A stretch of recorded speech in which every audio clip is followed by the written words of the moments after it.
Hello, everybody, and thanks for being here. This is Prepping for 2022.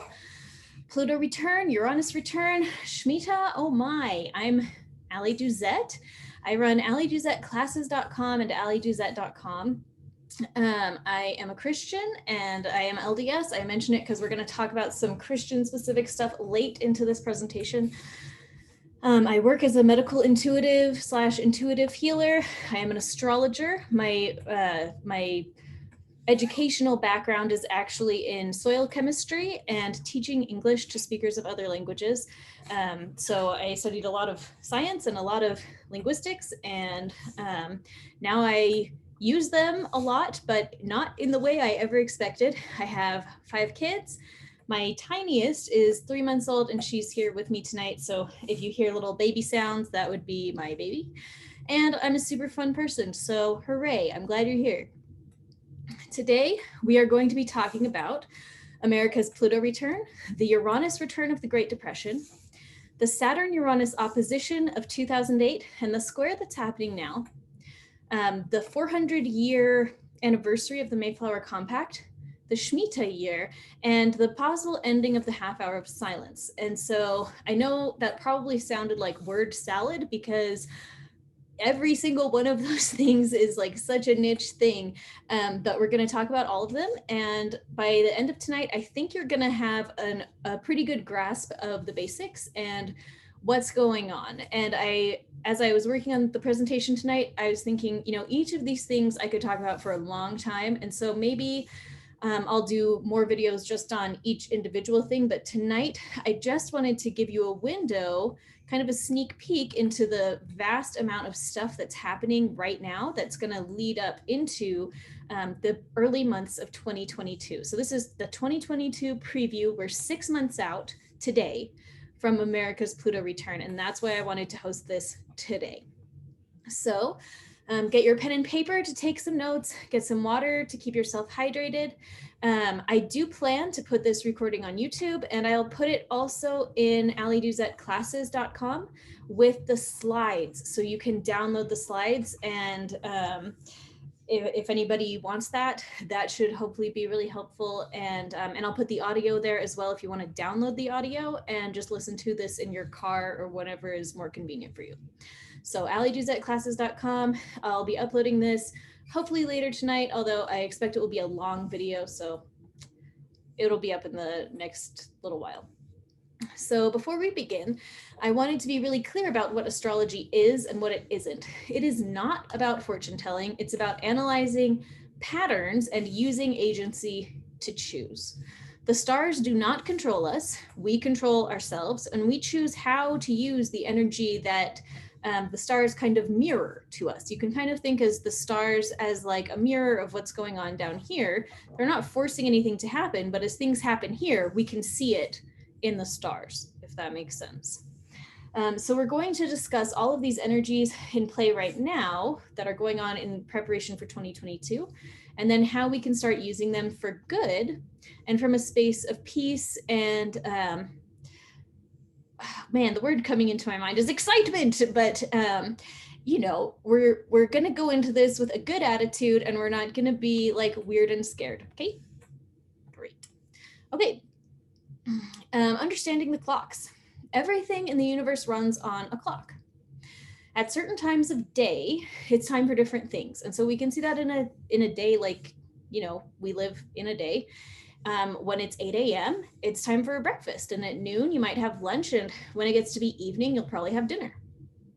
Every season happens in a pattern too. We have spring and summer and fall and winter. And you plant in spring and you harvest later and you hunker down for winter. And each season that happens, you act differently. And it's not because the seasons are forcing you and they're not controlling you, but when it's sunny outside, you're probably going to want to play. And when it's winter outside, you're probably going to want to hunker down in front of the fireplace. And nobody's forcing you to do that, but those are choices that make a lot of sense given the external environment.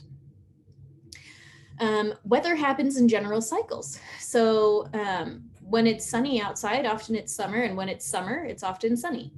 And when it's snowy outside, often it's wintertime, and when it's winter, it often snows. So each individual year might present differently. You might get a winter that is very sunny and has very little snow, or you might get snow in the middle of spring, or even a hailstorm in the summer or something.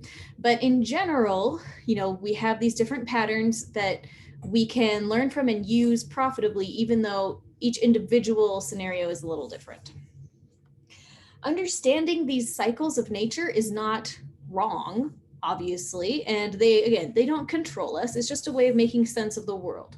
So if I bring up that it's July at 8 p.m., then you would probably think the sun is probably still up at that time and it might be fun to go play outside. But in the winter at 8 p.m., it's going to be really cold outside and it's already been dark for several hours, right? So when we understand the cycles of nature, we understand our own behavior better. We understand just the cycles of the environment, and the environment impacts how we interact with the world and how we interact with ourselves. So we have clocks in the heavens as well as here. Just as we have seasons on Earth, we have star seasons as well. These seasons don't control us, but it's easier to go skiing when it's the winter than when it's the heat of summer, right? So the seasons of these stars kind of frame our experiences and the environments we find ourselves in as the actors on this stage. So we retain all the agency. We choose what's happening to us. Like we choose what we're doing with the situation around us. And you can think of these different movements of the stars as kind of like seasons, like you would have summer or winter or fall or spring. So one example that comes to mind that you've probably heard of is Mercury Retrograde. Mercury is the planet that is corresponding with communication. Okay, and when Mercury goes retrograde, people always complain about it, but what you would expect during a Mercury retrograde is things like the internet going down, your computer breaks, lying, like people are lying to each other or misinterpreting what each other has to say, that kind of thing. And so you can think of that as a season, kind of just like fall or winter is a season. Like, does the season mean that any of that has to happen? No, but if it does happen, that's something that often happens with that season. I hope that makes sense.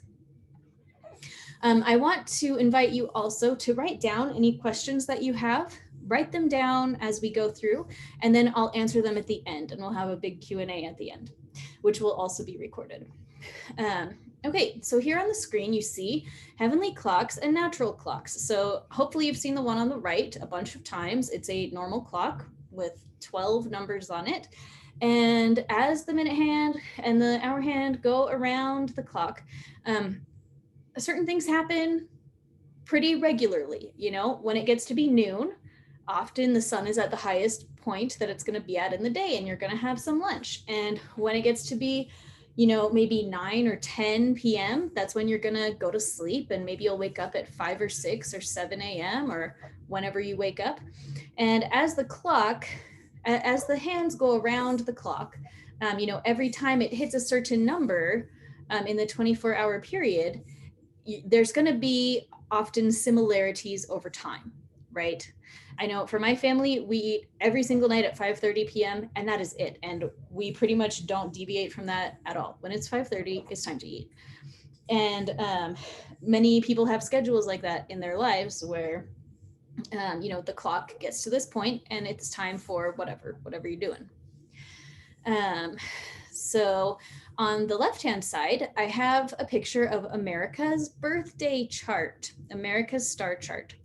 Whenever anybody is born or a nation is born, the snapshot of the night sky at that exact moment creates kind of like a map of what that person's life is like and what their personality is like and what their challenges are and what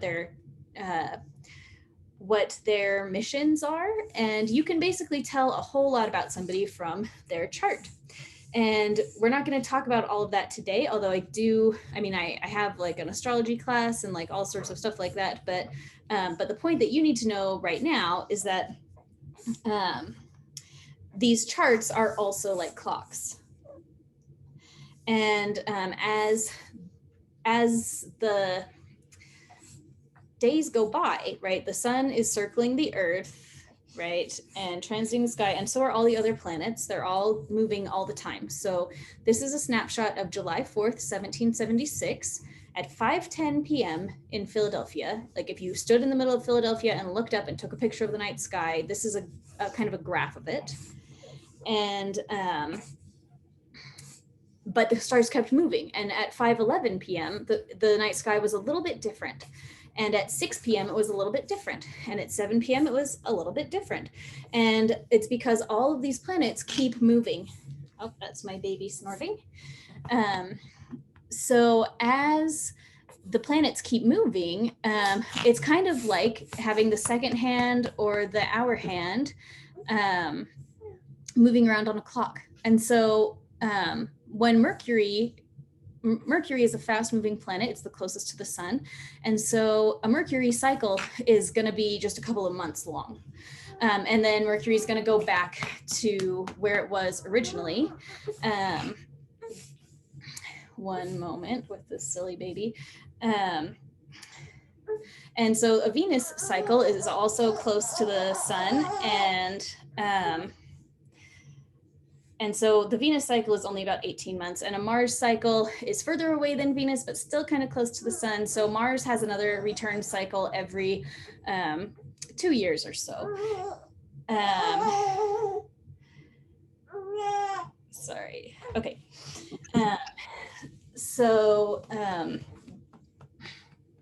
Okay. But then we have these slow moving planets as well. And so where Mars is going to take about 2 years to get back to where it started out, other planets are going to take a lot longer. Go back. I'm sorry, somebody is not muted, so I'm going to mute you. Mute. Okay. Okay. And I asked my husband to come get this baby. But every time that a planet goes back to where it started from, it's going to have a big impact in that moment. And I explained in an earlier Facebook Live that the Mars return, for example, is often associated with injuries, like acute injuries. And I knew that going in to my own Mars return last year. My natal Mars is at 11 degrees Aries, and Mars was transiting Aries last year. And when it got to the day that it was going to hit 11 degrees, I thought, okay, people get injured on the date of their Mars returns. That's just how it is. Mars is the planet of war and fighting and injuries, and people get injured on that day. And I thought, I'm not going to get injured because I know about it. So guess what I did? I slammed my foot in the door of my car. So that was great. And then I limped around for a week, and it was so great. But I went into it knowing, like, this is what happens on a Mars day. We all see lots of Mars days because Mars takes only 2 years to transit, but Pluto takes a long time to transit. So when I say a long time, I'm talking over 200 years. We are coming up on America's first Pluto return, and that's what we're going to talk about tonight. Okay, so we start counting from July 4th, 1776 at 5:10 p.m., which was the signing of the Declaration of Independence. And lots of astrologers will argue about when should you really count from? Are we going to count from this moment? Are we going to count from July 2nd when they all voted on it?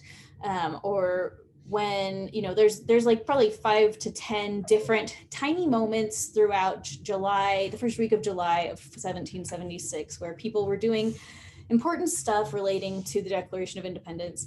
I picked July 4th, 1776 at 5:10 p.m. And that is a common selection for lots of people to use.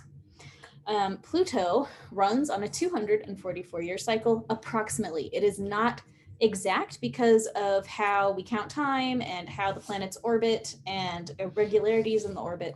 So you'll notice that, 1776 plus 244 does not equal 2022 really, but because of how the astrological math works, that's when Pluto is going to return again to 27 degrees and 33 seconds in Capricorn. So I hope you can see my cursor there on little Pluto there. Pluto has his arms raised up because he's getting risen from the dead right there in the second house. So this is when America was born. that's where Pluto was. So we need to talk about Pluto. Pluto is Hades, the god of the underworld. He deals with death and rebirth, transformation. Hades deals with subconscious forces and the stuff we don't see and the stuff we don't want to see. It's a generational planet, which means that it passes so slowly that everybody born in the same generation is going to have the same plutonic placement in their charts, sign-wise. So everybody born, so my Pluto is in Scorpio. I was born in the 80s, in the late 80s, and everybody else born in that year and the years surrounding also has Pluto in Scorpio. So everyone born from like the late 80s to the early to mid 90s, they're going to have a Pluto in Scorpio. And so that's kind of one of the aspects that makes a generation what it is. You can look back over time and see how different placements of Pluto affected different generations and their takes on the world, if you will. But basically with a 244-year cycle, you're not going to live to see your own Pluto return, right? You're going to see plenty of Mars returns, but you're not going to see the Pluto return, not from here. So the first Pluto return for Rome took place in 216 to 223 AD. So it's the kind of the time range that Pluto was transiting the orb, or basically like the range of Pluto energy from Rome's natal chart when Rome was first founded. And those years had massive instability and upheaval. Lots of assassinations of various emperors, and these emperors were like awful. I read about one emperor as I was researching for this, who was so just awful. He had this big, huge party and then filled up the room where everyone was partying with so many rose petals that they smothered to death.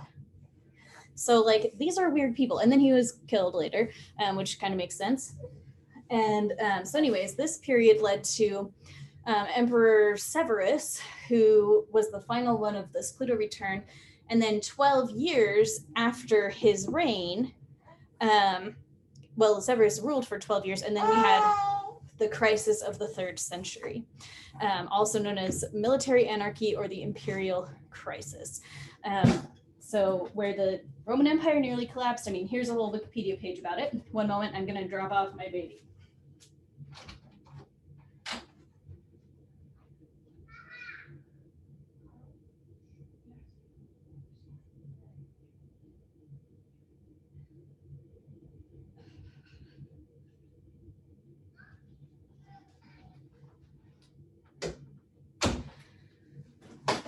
Okay, so the crisis of the 3rd century, I read about it in a couple places and I thought, that can't be the name of a real thing, but it was. Okay, the second Pluto return for Rome took place in 461 to 468 AD and culminated with the Vandals destroying the Roman invasion fleet, all of their navy. And then Rome collapsed during the next ruler, Flavius Odoacer, from 476 to 493. So that was about 12 years later from the very end of the Pluto return for Rome, the second one, that Rome really died a real death. So for Rome, the Pluto returns marked big instability that led to breakdown and crisis years later. So they had a lot of instability in the moment, but it was really like over a decade later that things like really went super crazy, right? That's the Pluto return was the beginning of the domino effect. It's the first domino, you might think of it. England has also been around for 3 Pluto returns. So we're going to talk about that. We count from 1066, William the Conqueror. So the first Pluto return took place in 1311 to 1315, and we saw the Great Famine as a really big thing. That's how the first Pluto return ended. And I just took a snapshot of the Wikipedia page on it. There was previously a bunch of growth and prosperity, and then there was bad weather in spring 1313, and they just didn't have the crops to sustain themselves, and their cattle were diseased. People were just dying right and left. You can see there, the period was marked by extreme levels of crime, disease, mass death, and even cannibalism and infanticide. The crisis had consequences for the church, state, European society, and for future calamities to follow in the 14th century. There was also a major battle, the Battle of Bannockburn, where the Scots separated from England. So there was a whole lot going on at England's first Pluto return. The second Pluto return started in 1555 and ended in 1562. Queen Mary I ruled from 1553 to 1558, and then was succeeded by Queen Elizabeth, who ushered in the Elizabethan era, right, which was really economically prosperous and marked a whole bunch of new stuff happening. It was a rebirth of the British civilization, the English civilization. This was also a time, as you can see from, Queen Mary and Queen Elizabeth, they were kind of the first queens to rule in their own right for England. So there was this big transition as far as like gender roles and who can rule, all of this kind of thing. This is also when they introduced slavery in England. Slavery's been around forever and ever, but like the slave trade, like African slave trade type of thing, started during the Elizabethan era. So during the third Pluto return for England, 1801 to 1810, we saw a big economic revitalization, but also wars. And I wrote down all these wars. Guess what? Napoleonic Wars, Battle of Trafalgar, the Anglo-Swedish War, the Anglo-Russian War, the Peninsula War, and the War of 1812. So that's a ton of wars. We had King George recognized as insane in 1810. And so all of that was like pretty crazy. But we also saw the beginning of the Industrial Revolution. And while the slave trade started at the beginning of the previous Pluto return, it was banned during this Pluto return in 1807. So during Pluto returns, we can see kind of like a story. Well, it's a cycle, and so things can start at the beginning of a cycle and take an end by the end of the cycle. And the Pluto return kind of wrap up a 244-year story. And so for England, slavery was one of those 244-year stories that, I approximate. It wasn't exactly that amount of time, but that was a story that was pretty specific to the second Pluto return for England. So Pluto return patterns are death and rebirth. Economies are affected. Issues of slavery and freedom come up. Shifts in rulership, governmental instability. And the return itself is marked by instability, but typically it's not the total instability. Usually it's the first domino in a much bigger instability that's going to happen like about a decade later. So 12 years after Rome's first Pluto return was the crisis of the 3rd century. 12 years after the second, we had the collapse of Rome. 12 years after England's first, we had the invasion and Parliament of 1327. So England was invaded 12 years after its first Pluto return, and so on. So when did our Pluto return cycle start? It started in January the 12th of 2020 with this big conjunction right here that you can see all of these planets lined up at 22 degrees Capricorn, with the sun at 21 degrees Capricorn and Mercury at 23 degrees. Nothing crazy happened on January the 12th, 2020 that I know of, but just a few days later on January the 21st, 2020, President Trump closed the borders from China to prevent the coronavirus spread, and we all know what happened next, right? We're still living it. So what have we already seen since the Pluto return for our current time has begun? Worldwide lockdowns, economic crises, supply chain disruption, food chain issues, disruption between family members. Maybe you've had disagreements with your own family about how things should be handled, sickness, and general panic. But this is just the prelude to whatever is, coming in the future. So general implications for the Pluto return. Our Pluto as America is in Capricorn, which deals with government. England's Pluto is in Pisces. So our Capricorn Pluto is going to look really different than England's Pisces Pluto. And when it comes to death and rebirth, we're really going to be looking for it in the space of government, like patriarchy, career stuff, all the stuff that Capricorn is associated with, which is all of those things.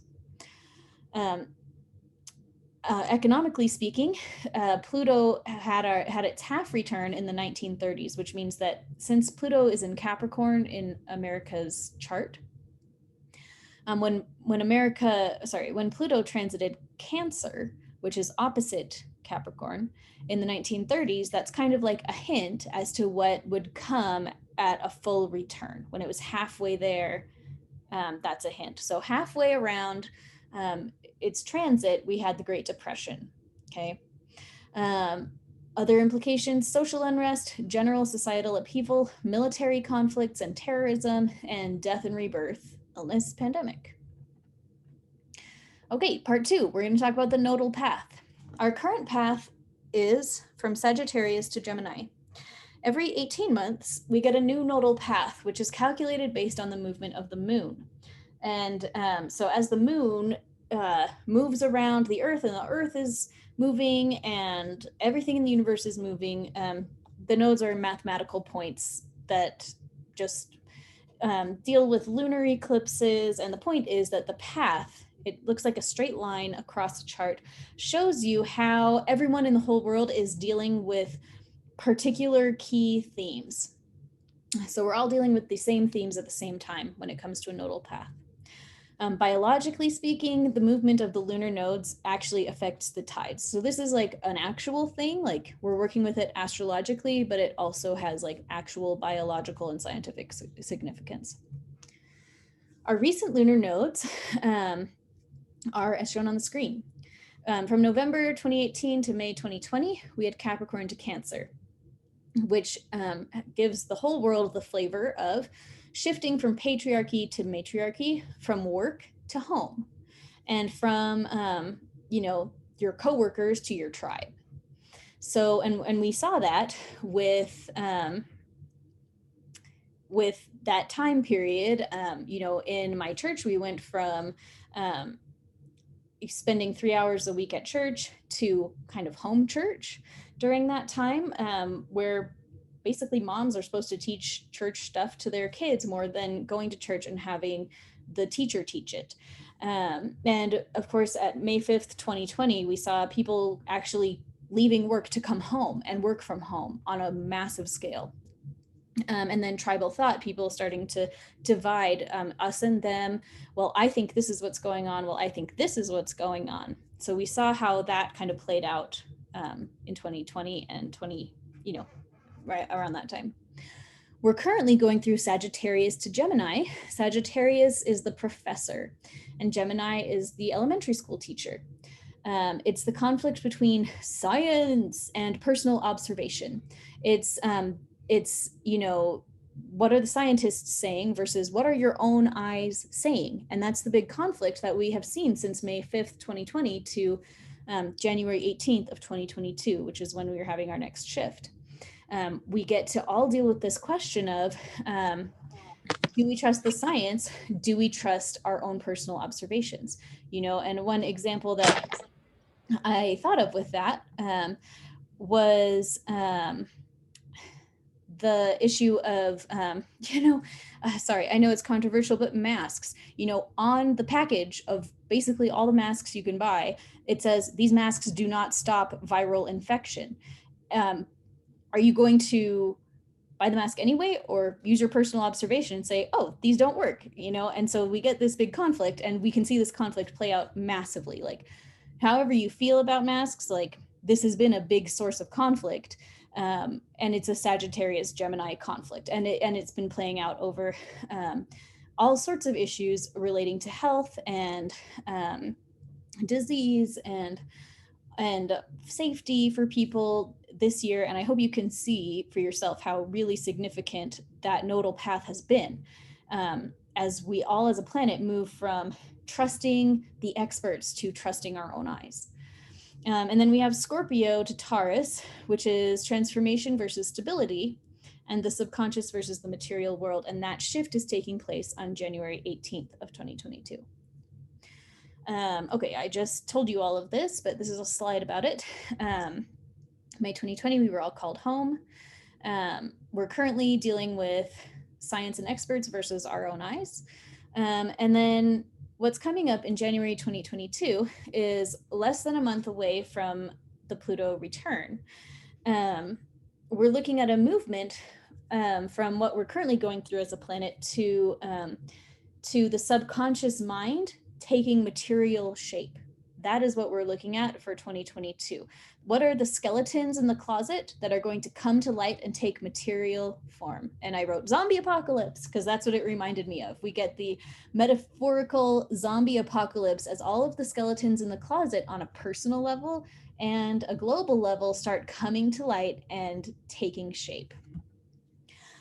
So Scorpio to Taurus deals with issues of sensuality, sexuality, earthly power, control, hedonism and indulgence, and taking the subconscious and making it conscious, bringing it into reality. In practical application, what we're looking at is big shifts in who has the control and who has the power. So we're going to be expecting power struggles in our personal lives and also on a global scale. We're going to look at big shifts involving sexuality and the overarching forces of yin and yang, the dark side of indulgence, and people's subconscious issues coming forth into the material world. When I say material world, I mean the world of matter, the world of stuff and things, the stuff you can see and touch and interact with, all of our little secrets taking fleshly form and like happening.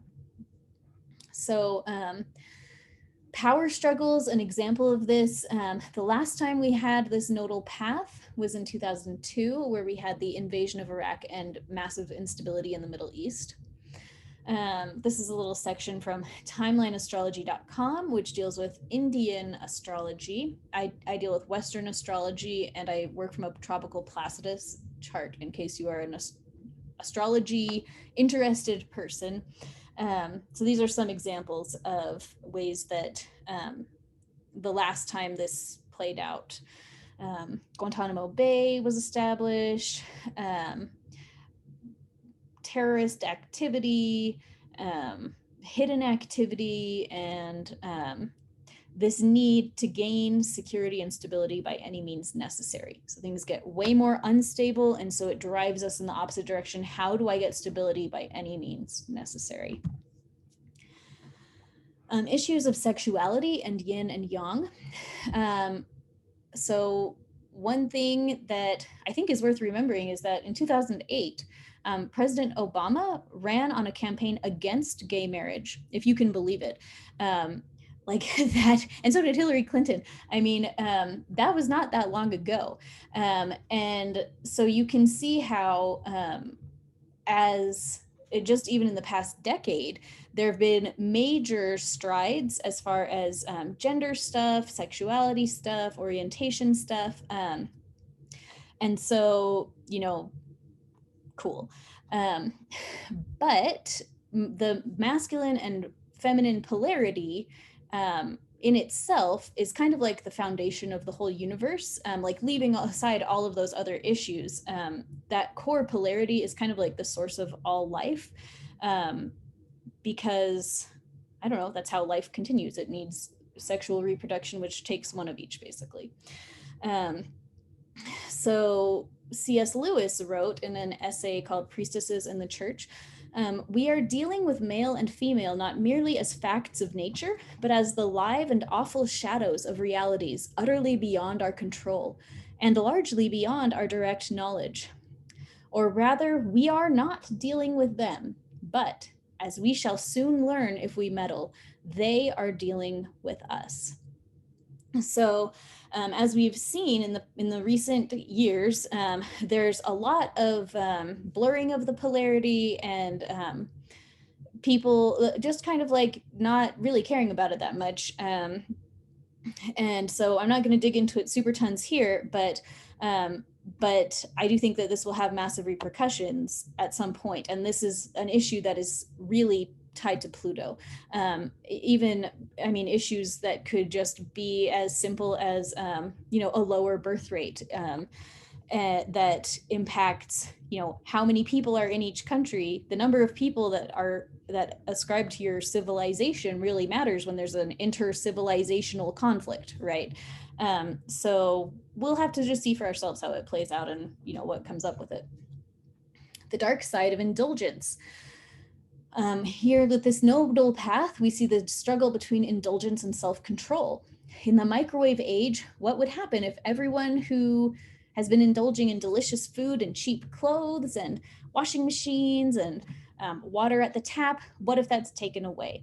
How are we going to shift into self-control after indulgence? What will we indulge in if our worlds are shaken up? What crises may show up as a result of indulgence? So these are all things tied to Pluto and Scorpio and Taurus, okay? Scorpio and Pluto are like little best friends. They go together. And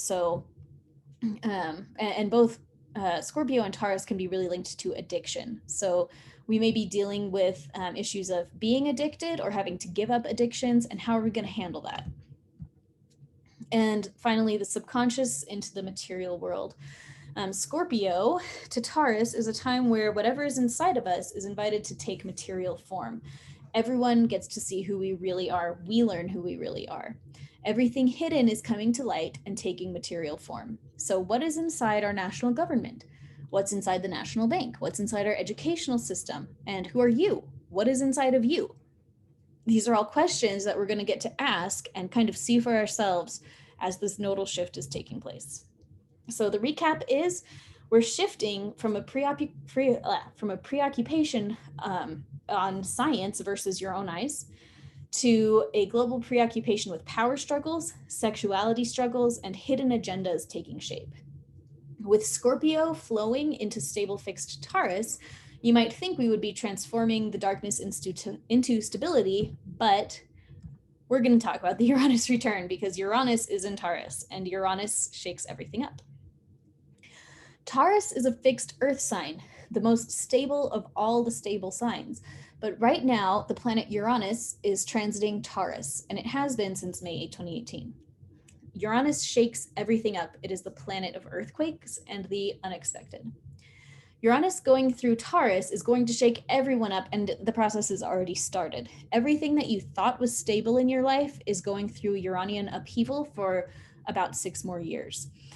This would include money, housing, land, and your beliefs and your values. The last time Uranus transited Taurus was the Great Depression. The crash of 1929 took place with Uranus in Aries, but Uranus was in Taurus for the Dust Bowl and the bulk of the 1930s, where we saw starvation and economic collapse, particularly involving land.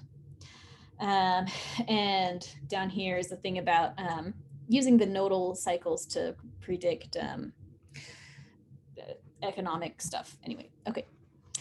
The world, the economic systems and other systems can tend to take place in 85-ish year cycles. So this is from Armstrong Economics here on the screen, where he says, all systems tend to collapse in 10 8.6 year waves, and the last 4.3 years are typically the worst. That is what we should see between 2015.75 and 2020.05. By comparison, the Roman Emperor Valerian I was the first emperor captured by the enemy. Okay, we are now in the same last 4.3 year leg since socialism took place in 1934. That's when Social Security started and kind of this involuntary redistribution of wealth in America. This, he wrote this in 2014. This is the peak in confidence in government, and it will evaporate rapidly as it did in 260 AD. So anyway, that's an economist talking about these 86-ish year cycles, and Uranus has an 84-year orbit. So when I read that, I was like, oh my gosh, he's talking about Uranus returns. Right now, we're seeing a transformation of America's flirtation with socialism in the form of 1935's Social Security Act. And the end of Armstrong's 10 8.6-year cycles took place in January 2020, just as we were starting the whole COVID thing. And right now, we're going through a massive worldwide economic shift that we see in lots of ways with the supply chains disruptions. And, I don't know if you've seen this at my local Walmart. There's all these signs, they're hiring. The local Subway is closing at 4 p.m. because no one is willing to work after 4 p.m. Like, there's a big economic shift. Like, no matter how you feel about it, maybe those are great things, but we can't deny that's really different from last year, or well, last year was crazy, but it's different from 2 years ago, 5 years ago. Previously, when Uranus was in Taurus, we had the Great Depression, the Holodomor, and the Dust Bowl. Uranus in Taurus in the 1850s saw the Panic of 1857, which was the world's first global economic crisis. And before that, we had the Boston Tea Party and the buildup to the Revolutionary War. So what this means for right now is that everything stable in life is going through an upheaval, but it doesn't mean it has to be a crisis, because it all comes back to what energy you bring to your own life. These energies are like the weather. When it snows outside and your power goes out, are you going to let yourself freeze to death, or are you going to build a fire and go skiing? You get to choose. So for my own life, my financial situation has been shaken up significantly, but I've chosen to go into it with a good attitude, and I've been using the things that come towards me to like massively increase my own income. We are much more financially stable than we were in 2018. And basically, upheaval doesn't mean things have to get worse. It just means they're going to change. So are they going to change and get better, or are they going to change and get worse? You get to choose that with the energy that you bring to the table. So you should not feel powerless here. You have an enormous amount of power. The weather, we can't control if it's going to have if there's going to be a hurricane or a snowstorm, but we can choose if we're going to get out our umbrella or hunker down or go skiing. Okay, we get to choose how we handle the weather. And now we know what is going on.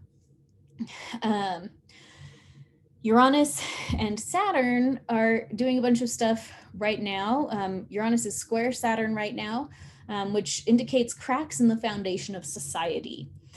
Uranus is all about changing and destroying, and Saturn is all about building and preserving and natural consequences. So we can see right now we're going to deal with some natural consequences involving what happens to the stuff we built and tried to preserve. And we can expect that both personally, in our personal lives, things might have big changes, and globally it might have big changes. Okay. So let's recap what we've learned so far. We're dealing with, in 2022-ish, death and rebirth, the transformation of society, government, and economy, big shaking things up and unexpected events, possible big economy stuff, hidden things coming to light, power struggles, and all of this on a personal level and on a societal level. Although also remember that in the past, the Pluto return was just the first domino, and the big stuff happened over a decade later. So 2022 might not be that crazy, and we might be looking instead at 2034 or beyond for like some real craziness. This does not have to be a tragedy. All of this stuff is happening, but we personally can have a great time through it. We don't have to have huge tragedies just because the world around us is having a tragedy. We get to choose the energy that we bring to the situation. So let's talk about the Mayflower Compact real quick. The Mayflower Compact was America's modern day contract with God. In 1620, the Mayflower Compact was signed, and religious Christian refugees from England made a covenant with God. And when they settled at Plymouth, they said it was for the glory of God and the advancement of the Christian faith, and they signed their names. And millions of Americans today descend from those initial pilgrims. And so if you kind of think biblically, the fathers in the Bible made these covenants with God, and their descendants were held to the covenant, even though they didn't personally make that covenant, like the Abrahamic covenant or the Davidic covenant and so forth. Their descendants were still held to it. So maybe you didn't sign the Mayflower Compact. I don't know, maybe you didn't, but maybe one of your ancestors did. And they kind of founded our nation in a way. And if you have their blood in you, if you have some pilgrim ancestors, you, biblically speaking, may still be, involved in this contract. The Mayflower Compact was signed during a Shmita year, the biblical year of 5381, which corresponded to November 11th, 1620. So what is a Shmita year? As biblically we keep the Sabbath day holy, the Bible also talks about a Sabbath for the land, the Shmita. So the Shmita year is once every 7 years. The 7th year is the Shmita, and it's the Sabbath day, the Sabbath year for the land. And during that year, no one is allowed to plant food or harvest food. You get to live off of what you stored up from the previous 7 years.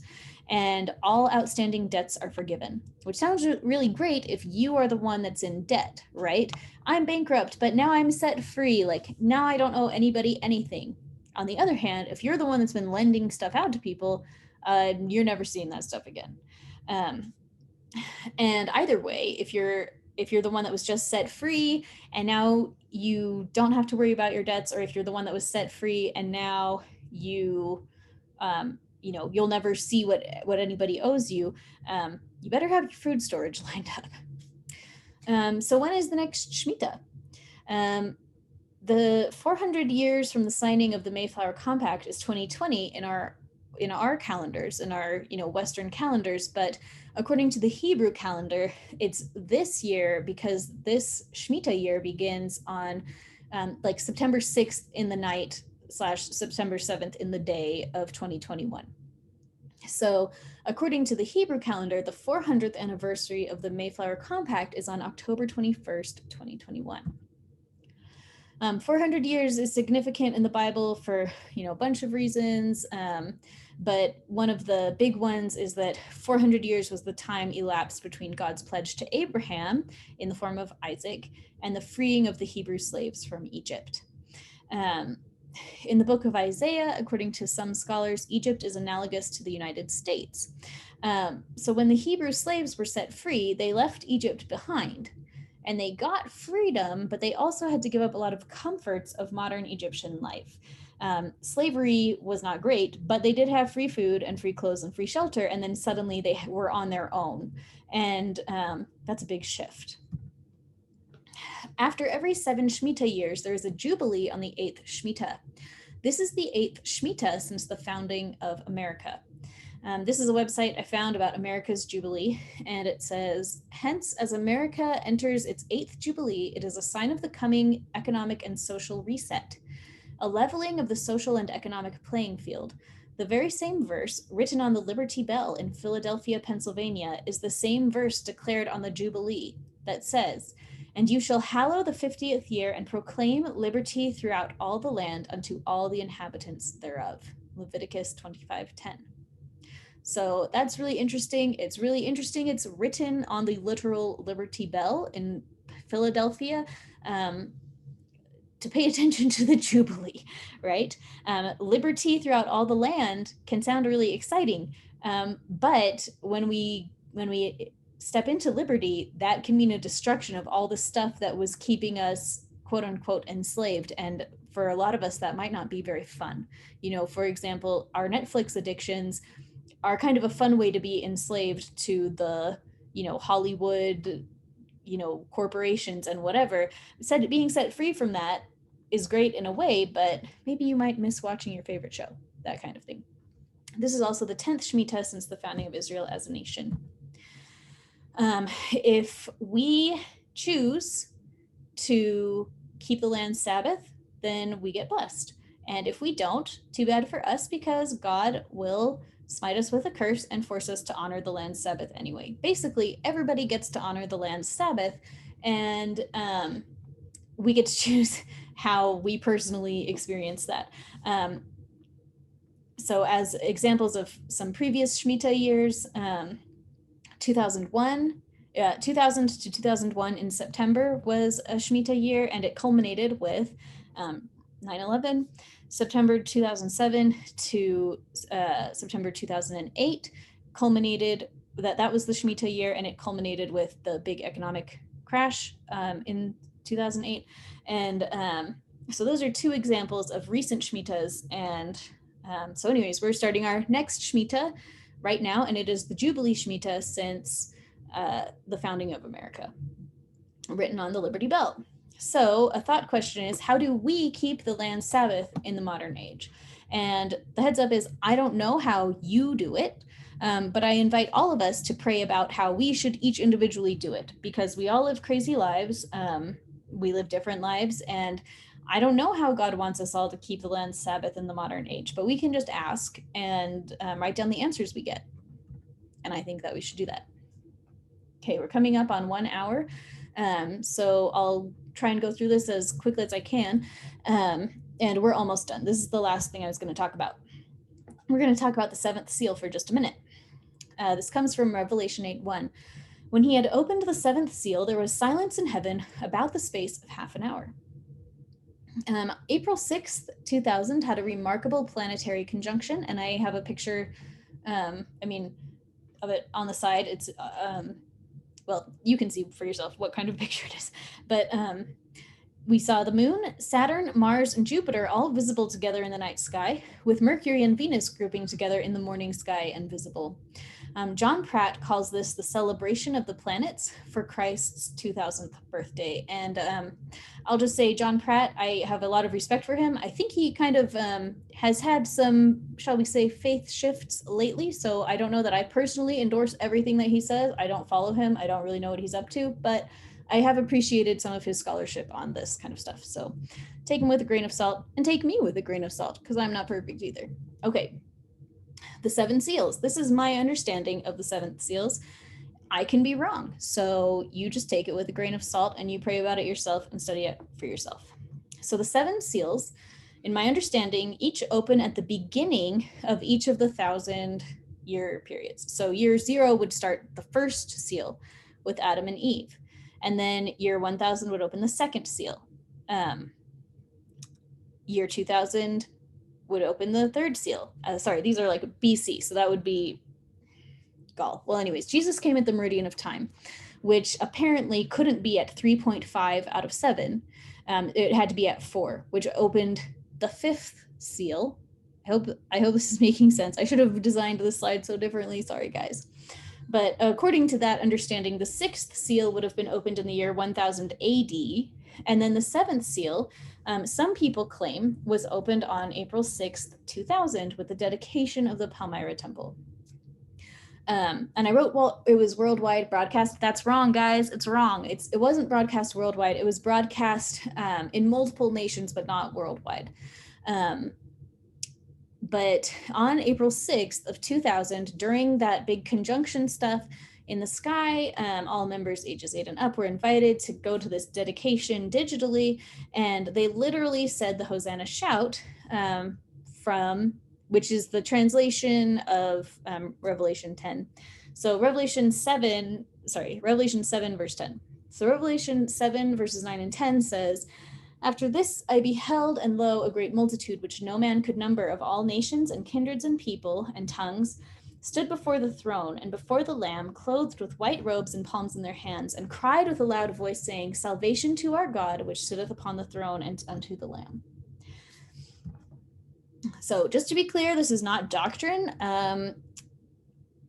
This is not doctrine. There you go. Everything can be wrong. Everything that I said here can be wrong tonight. So you do your own research, you do your own studying, and you pray for your own self about what to think about all of this. How long is half an hour? If there's going to be a half hour of silence after the seventh seal is open, how long is that half hour? The scriptures explain that 1 day to God is 1,000 years to us. So 1,000 divided by 24 hours, 1 hour to God is 41.6 years. 41.6 years divided by 2 means a half hour to God is about 20.8 years. So if, big if, because maybe it's wrong, but if by chance The seventh seal opened on April 6th, 2000, with that planetary conjunction and the fulfillment of Revelation 7, 9 through 10. April 6th, 2000, plus 20 years, 20.8 years is going to put us at the end of 2021 and the beginning of 2022 as the ending of the half hour of silence. So just again, this can be wrong. So please don't be like, oh my gosh, Ali said we're at the end of the half hour of silence. I am not saying that. I am saying it's possible. And I think it's worth considering because all sorts of other weird stuff is going on with the Pluto return, the nodal shift, and the Uranus return and all of this other stuff. This would make sense to me, but I don't want to like swear by it or something. Like, I wouldn't say I necessarily believe this, but I think it is worth considering. I hope that makes sense. Let's put it this way.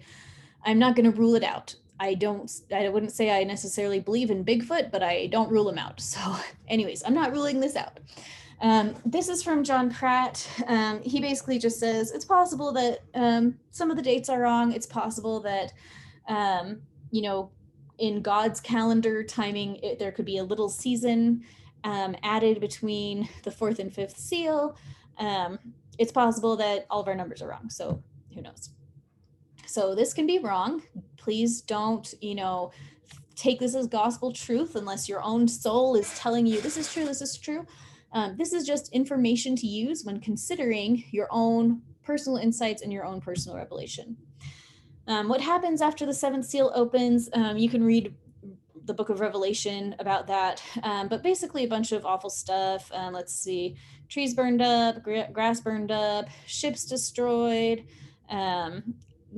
stuff thrown into the sea, people dying from bitter water. Down here, the agony they suffered was like that of the sting of a scorpion when it strikes, which is interesting because the Scorpio is associated with Pluto, and Scorpio, it's all a scorpion. Anyway, during those days, the people will seek death but not find it. They will long to die, but death will elude them. Later on in that chapter of Revelation, it says that the people that were not killed by those plagues still did not repent, and they didn't stop doing their bad stuff. So all of this is basically a big invitation.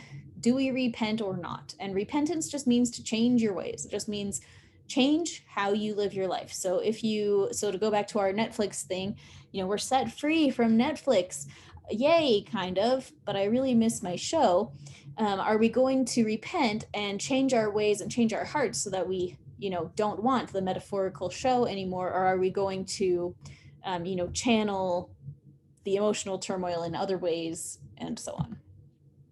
Homework, if you want it, read Revelation and Isaiah, read it with a prayerful heart, and see for yourself what you think about it, because I'm not always right. But the recap here is that there's a lot going on. The calendars are clear. We're looking at upheaval with government, economy, society, personal upheaval, and basically everything stable getting shaken up. We're dealing with the Mayflower Compact return, America's Pluto return, the Great Depression, Uranus return, the end of the 86-year economic cycle in America since 1935, the Nodal Path shift, a possible end of the half hour of silence, and a possible Jubilee year where nobody's allowed to plant or harvest, metaphorically speaking. And all of this is coinciding about December 2021 to February of 2022, and it's set to last for several years. The Pluto return ends in 2024. The Uranus return ends in 2026. So we've got like we're looking at kind of the long haul. This is the long haul. This is not a sprint, right? It's a marathon. So what is the point? What are we going to do about all this? Load up on food storage, get like 500 guns. Shall we move to a homestead? My big message to you is use your power of personal revelation. You are the one who gets to decide what is right for you. And so for you, you may tune in with your own intuition, tune in with the divine, and feel like you need to focus on food storage or picking the perfect location to homestead or whatever. Or you might feel like your job is to build your faith and perfect your mindset so that you can, when things become, how do I say it? Upheavalist, when they upheave, when they go crazy. You approach it with faith and channel the craziness into a positive outcome. That's a skill, and that's a skill you can learn, and I think you should learn it now. Just in general, I think it's good for everybody, but what you need to do to prepare is going to be really unique to you. You get to ask God yourself what to do in order to be prepared. And I recommend writing down your questions to God and then skipping a line and writing out the answers that come into your mind so that you have a written record of the inspiration you get from the divine about this and about everything. I love to write down my prayers and my answers. So there's not a one size fits all thing I can say to you about this. And I would say the worst case scenario would be to listen to some weirdo on the internet like me and take it all as gospel truth and then spend tons of time and energy and money preparing for something that didn't happen the way you thought, or in a way that was not the right way to prepare for you and your family. So for myself, well, I'll talk about me in a minute. Okay. Ways to prepare. These are just some ideas that I wrote down. Everybody is different, but some people have started preparing by moving to another country or moving houses within the same country, started homeschooling, bought food storage. They focus on internal healing and emotional healing. They focus on the physical body. They're learning skills like herbalism or farming or foraging or managing people or musical skills. We're going to need all sorts of skills depending on what happens next, and what happens next is going to be really different for everybody, and it's going to be different location to location, and every personal situation is going to be really different. So a skill that might be really beneficial in one place at a time may not be that useful in another place at the same time. The skills that you personally need to learn and the stuff that you personally need to do is going to be really personal to you. Nobody else can tell you what you need to be doing to prepare. And maybe you don't need to do anything to prepare. Maybe when you tune in, it's going to be like, just hang in there, just like keep doing your life. And that is great if that is true for you.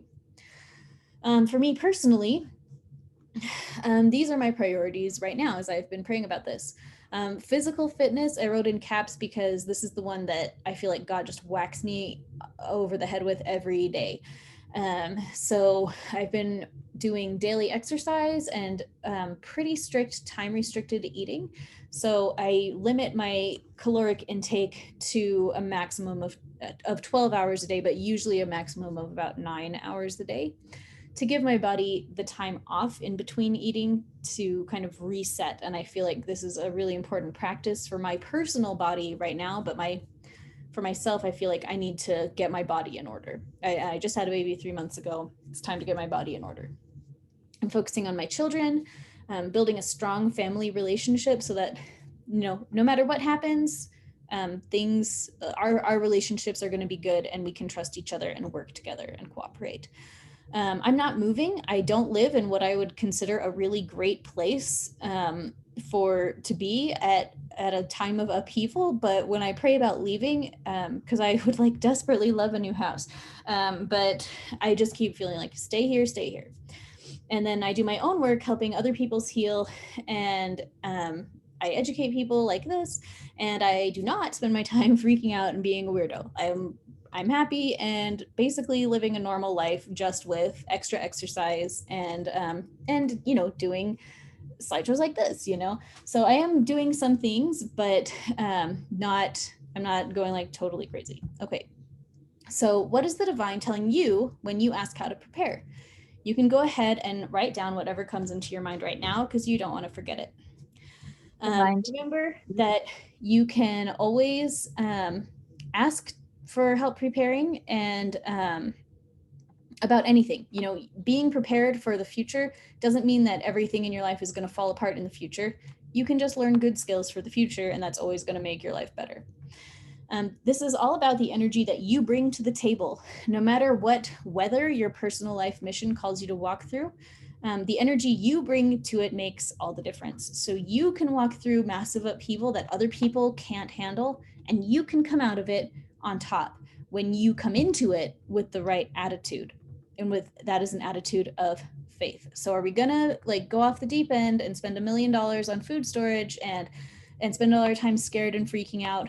No, we're going to choose into faith and trust, and we're going to have joy, and we're going to be glad that we have discovered everything that we need to know at exactly the right time for us. And we have all the time that we need to accomplish everything that needs to be accomplished for whatever's going to happen. And again, maybe it'll be not much, because often the Pluto return is just the first domino, and the real thing happens, over a decade later. So maybe nothing is going to happen. But whatever is going to happen, we get to choose into faith and joy right now, and just gratitude that we have this perspective on, the world can go pretty crazy, but we don't have to go crazy. So, woo! I'm so proud of myself. An hour and 10 minutes. Thanks for being here. A lot is going on, but it all comes down to the energy that you bring to the playing field. You can be led to do what is right for you personally as you ask and listen. I've been talking with a bunch of people and making a bunch of plans for a series of videos and Facebook Lives and sessions about stuff related to this overarching set of concepts for the next 6 months. So get on my email list if you aren't already, and there will be a link to that under this video. Join my Facebook group at Intuitive Healing with Ali Duzette, and get ready to clear some emotional baggage so you can rock this transit. I will be uploading this video onto aliduzetteclasses.com with the audio, so you can download it if you want to re-listen to it, and the slides. And keep breathing, because you're doing much better than you think you are. And now we get to have a Q&A. Hooray! Okay, let's pin it on me. Hello, guys. Okay, so how I normally do this is now you can ask questions. I invite you to type them into the chat and I'll answer them. We can talk about whatever we want to talk about for a little bit. If you want to talk your question, you can unmute yourself and say it. I'll be posting the link in various places. I'll send out the replay to my email list and to Facebook, in my Facebook group. Does anybody have any questions? You can go ahead and type them in. Or I have a question for you. If you feel comfortable sharing and you want to share, how are you feeling that you might need to prepare? And again, I don't want to put anybody on the spot, but if you have a thing that you feel like you should share, then I want you to share it. If you feel like you want to, then I think this is a good time to do it. For myself, as I'm waiting for some questions in here, I'll say I've always been really concerned about food storage, and during the last Shmita year, which was the 2014 area, I was really obsessed with food storage. I spent a jillion bucks on food storage, and I was just like, food storage, and then we haven't used it, and it's been 7 years. And so I feel like it was the right thing to do at the time, and now I haven't had to worry about food storage because I have like a buttload of food storage, but a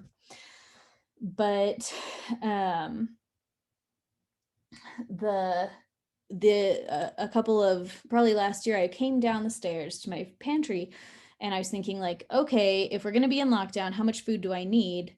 And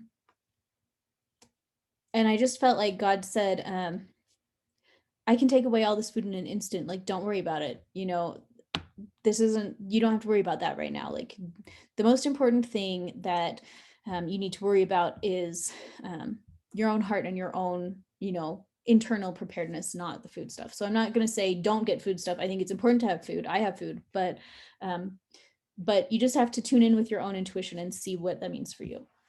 Okay, let's read some comments. Okay, one person feels inspired to get food storage that can be shared with others. Feeling like I need to work on my intuition and following through, I lost it. I'm sorry, guys.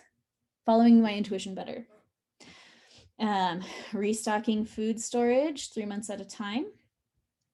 I've been encouraged to learn the harmonica and the ukulele. I love that.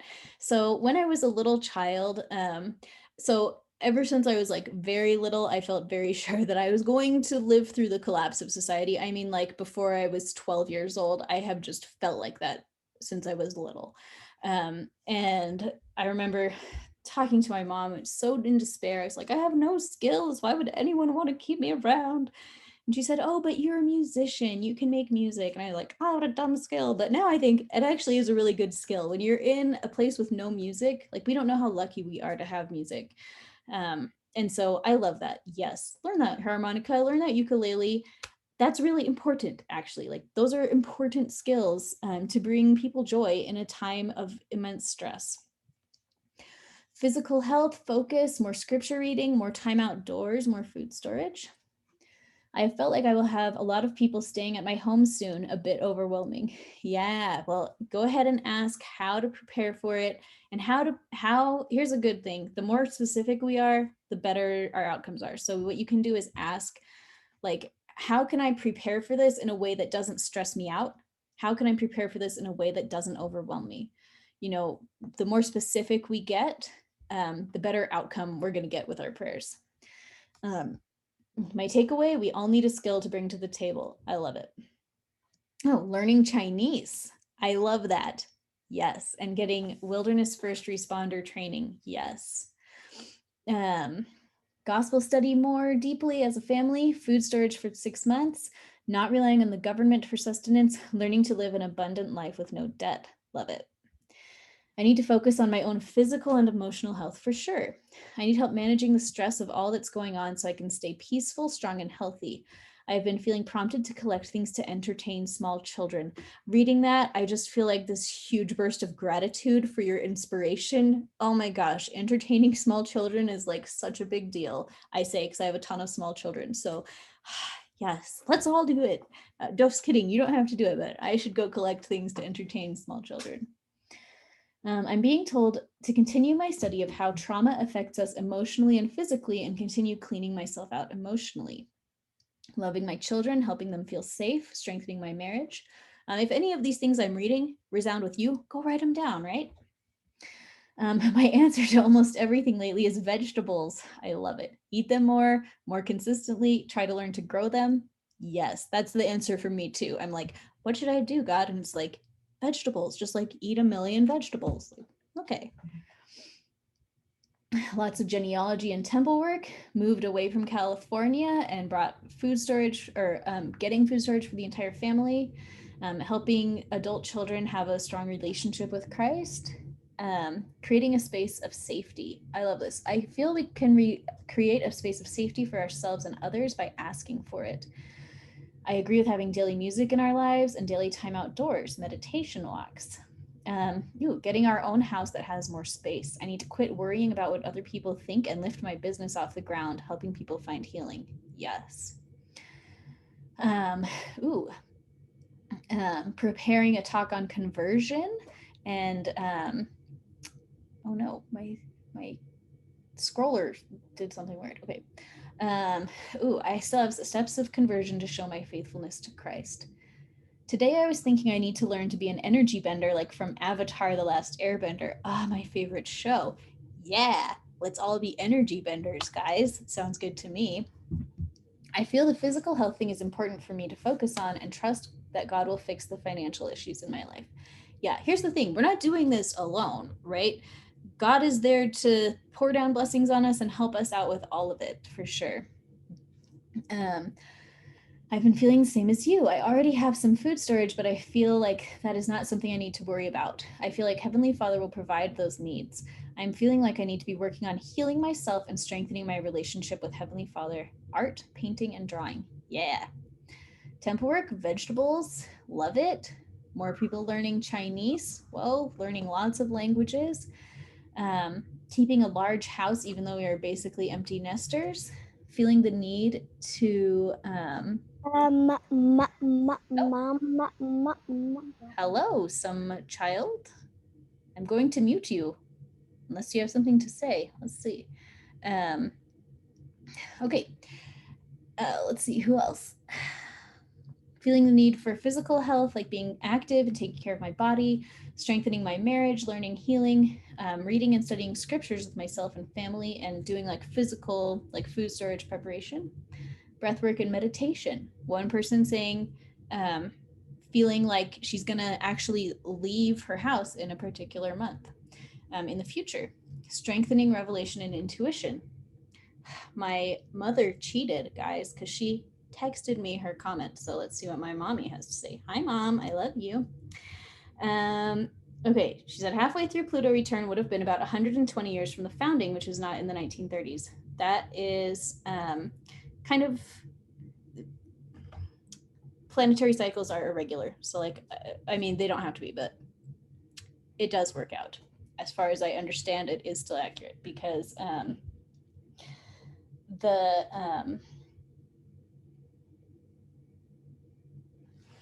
because of how it is. So like various planets, they might spend like a long time in Aries, but like a short time in Taurus, you know, or they'll have a like, you know, X amount of years in one sign and then like a couple months in the next sign. So how the planets all work.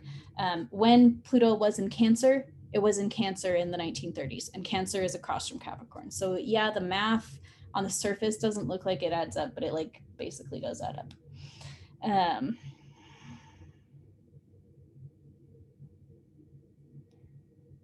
Okay, yeah, and then America's Jubilee as the 8th Jubilee. Yeah, okay. Cool, learning astrology and educating people on the healing Mother Earth offers, from foods, nature walks to gardening and body care products. Love it. Letting go and letting God prevail. Yes, learning more about my gifts, comforting and strengthening others. I love that. Oh man, I just had another thought I was going to tell you guys, but I can't remember it suddenly. Some people had asked in between all of those comments about, they had some astrology questions. So let's check it. How can you tell your returns on your astro charts? There's a lot of free astrology apps that you can use. And I have one on my phone and I have the fancy version on my computer. Oh no, you won't be able to see it because of the lighting. Okay, well anyways, this is one called Astro Gold. Astro Gold, you put in the stuff into the chart and then you can go into it and run a subsidiary chart. You can run America's birthday solar return, which counts from like when the sun comes back to its initial place. Basically, you just need fancy software for it. And but once you put in your dates, then you can ask it to run whatever return that you want. So you could run a solar return for the sun, lunar return for the moon, a Mars return, a Venus return, a Pluto return. The useful returns are your solar return, the lunar return, probably Mars and Venus returns. Mercury returns happen so frequently, I feel like they're not quite as helpful. And then everything else happens so infrequently, it's also like not that helpful, but well, not always true. The Saturn return is one you've probably heard of a lot, and that's the 29-year cycle. And a great example of that in literature is Gone with the Wind, which was written astrologically, and we see Scarlett O'Hara's experience as she approaches her Saturn return, and that's where you face all of your karma, right? And so it ends when she's 28 years old, just coming up to that Saturn return or possibly going through it. Scarlett O'Hara is in Aries, and you can see how that fiery nature plays out archetypically through her storyline, and then ends in disaster as all of her karma catches up to her with the Saturn return. And then the Chiron return happens, I think, around 49 years. And so a lot of people alive now in the world do experience a Chiron return. And so that can look like a midlife crisis, or, you just have to face all of the stuff you don't want to deal with at that time. So let's see. Do you need to know what time you were born for your astral chart? Ideally, yeah, you do for an accurate one. So if you care about what houses everything is in, yeah, you need the exact time. But you can still run your chart and just run it from like midnight or like noon, or if you know you were born in the morning, you could do like 8 a.m. or something. and just look at where the planets are. Basically, you'll want an astrologer to interpret it for you, especially if you don't know your time, because they'll know to ditch the houses and just look at the aspects of the chart. Somebody else had an astrology question that I skipped over. Let me find it. Good resources to get your personal star chart and astral chart done. I do star chart readings. So those, I think there's a link at aliduzet.com/sessions. I also have a few really good astrologer friends. So you can, let's see, I'll put together a thing in the module on this in aliduzatclasses.com with a link to some astrologers that I really like, that you can pick somebody that really resonates with you and have them look at your own personal star chart. Your own chart tells tons about who you are and why you're here and the lessons you're here to learn and the stuff you've already gone through and the stuff you're going to go through. And so how does knowing your astral chart help you?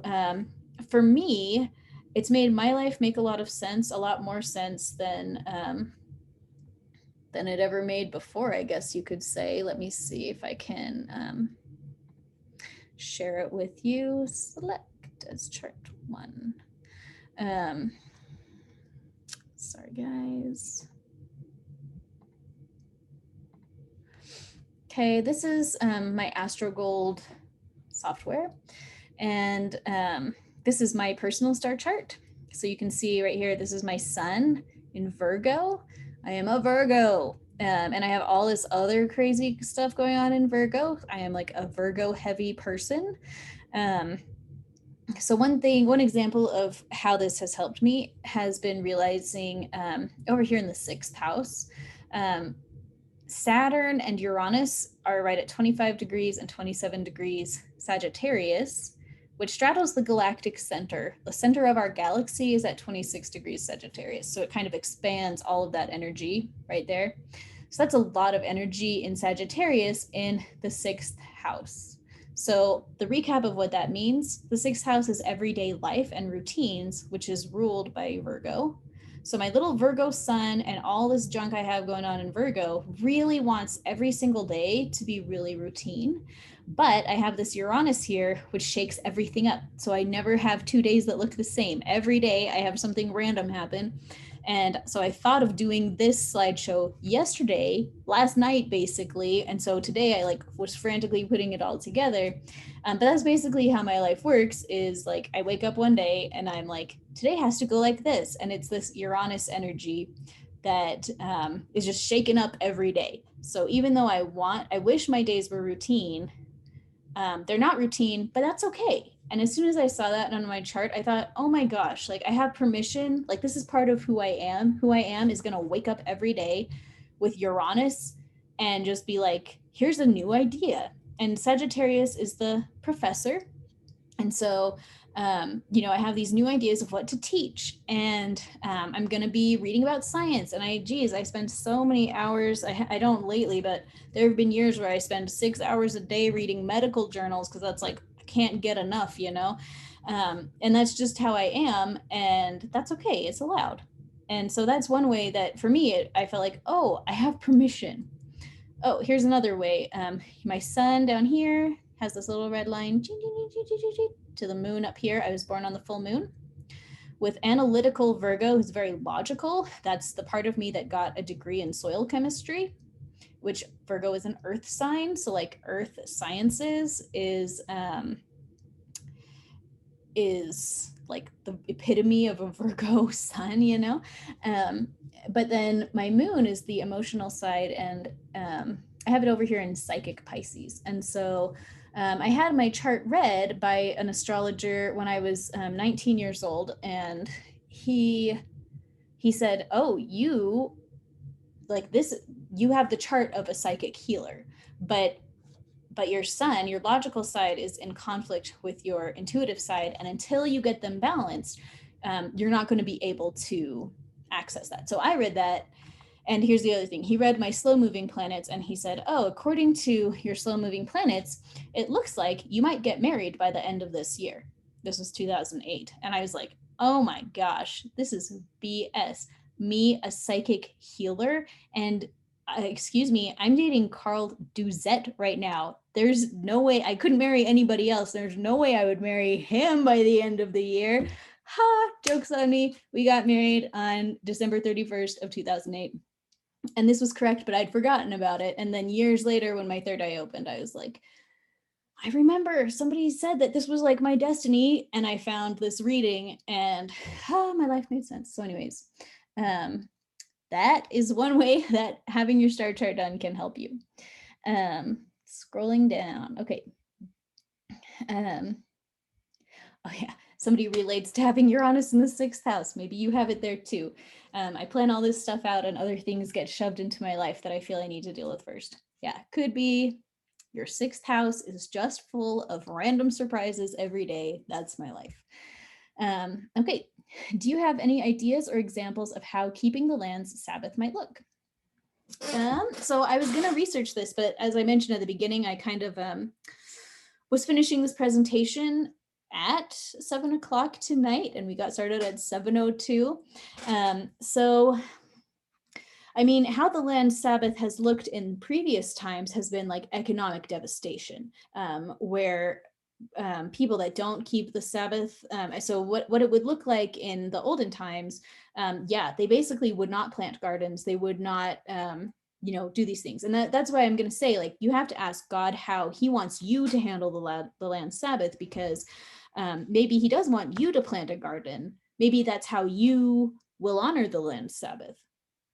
Right. And so I don't feel like I could say you should definitely do this and you should not do this, because I don't believe that. I really think that it's going to be really unique person to person, and that we're going to have to each tune in with the divine and find out the instructions for us, because we're all different, and who knows how. Here's the thing, Shmita years and Jubilee years have not been like really charted or honored in, I think, centuries. Like, I'm not sure, don't quote me on that, but it's like not a normal thing that people are really preoccupied with anymore. Like, people don't really do that anymore. Kind of like how most people don't really keep the Sabbath day holy. One of my best friends in the world, like years ago, is like very Christian, and I would be like, what? I was like, why you love, church and God, like, why don't you keep the Sabbath day holy? And she's like, oh, I don't think God meant that commandment, which like blew my mind. But you know what? Some people are like that, and like, that's fine. Like, I don't know. Some people, we all keep the Sabbath day differently, or we don't keep it. And I think it's the same with the Shemitah. We're going to have to go and ask about it for ourselves. A few years ago, I mean, probably closer to 10 years ago, it was Sunday. I was working a lot. My disabled brother was alive and taking a lot of my time. And the only time I had to garden was on Sunday, but I was like, oh, Sunday, I can't garden on Sunday because it's like a chore, and I'm supposed to rest and keep the Sabbath day holy. And I was venting to God about this in prayer. I was like, oh God, but this is the pain. And Penny says, gardening is a spiritual activity to me. Exactly. That's what came to me, was it was like, don't treat it as a chore. If you go into this with the spirit of keeping the Sabbath day holy, of course, spending time with the earth is keeping the Sabbath day holy. It was like, you can keep the Sabbath day holy and garden as much as you want on the Sabbath day. It just comes back to, your attitude going into it. Are you keeping the right attitude for the Sabbath day? What is it? The Sabbath day was made for man, not man for the Sabbath, right? So as soon as I had that attitude shift, now I never feel bad about gardening on Sunday, as long as I go into it with a happy heart and that heart of worship. And so I think it's possible to keep the land Sabbath and do all sorts of things, but the real important thing is the attitude we go into it with. And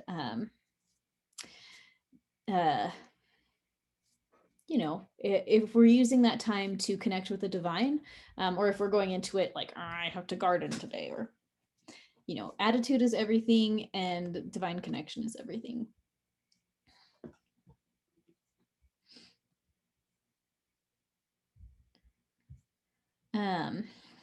Okay, well, it has been 90 minutes. I'm like so proud of myself. I got through that presentation so fast. So good. Thank you guys all for all of your questions and everything. I would love it if you have more questions. I mean, of course you can email me, but I would really prefer if you ask them in the Facebook group, because I think a lot of people will also have similar questions, and I would love to continue this discussion there. I've been talking with a variety of other practitioners about going into the Facebook group and doing lives, Facebook lives for like tapping and different stuff we can do as these next 6 months go on. So anyway, thanks for being here. I think you guys are the best, and have a good night.